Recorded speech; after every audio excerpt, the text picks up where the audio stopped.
Hello, I'm here to defend natural gas as the preferred fuel source for this growing world. So, to introduce it, it is a lighter than air, naturally occurring gaseous compound, primarily composed of methane and then also along with butane, propane, and ethane. It is used in the residential sector, industrial, and transportation sectors. So, there are ways to divide up natural gas. There's unconventional and conventional. And also liquefied and compressed natural gas. So as you can see in this photo, conventional natural gas is easily accessible in high permeable reservoirs and can flow to the surface pretty easily.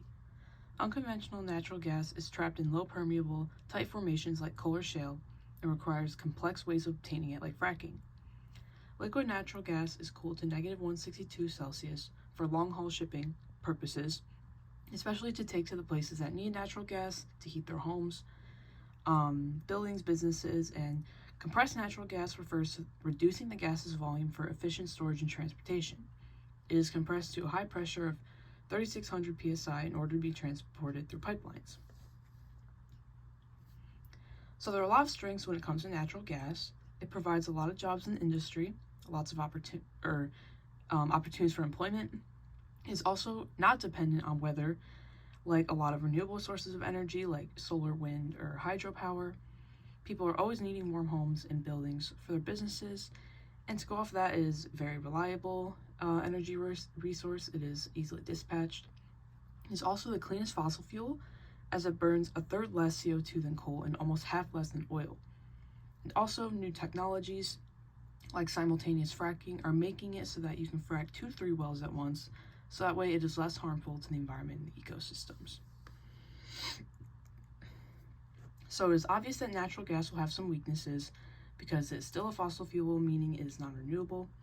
It releases carbon dioxide and methane emissions into the atmosphere, which means it contributes to climate change and the warming of the planet, unfortunately. And also, fracking can be harmful to the environment as it affects nearby habitats and it can disrupt ecosystems. But there is a technology that can be used to limit the harmful effects of natural gas production. There's this technology called carbon capture sequestration.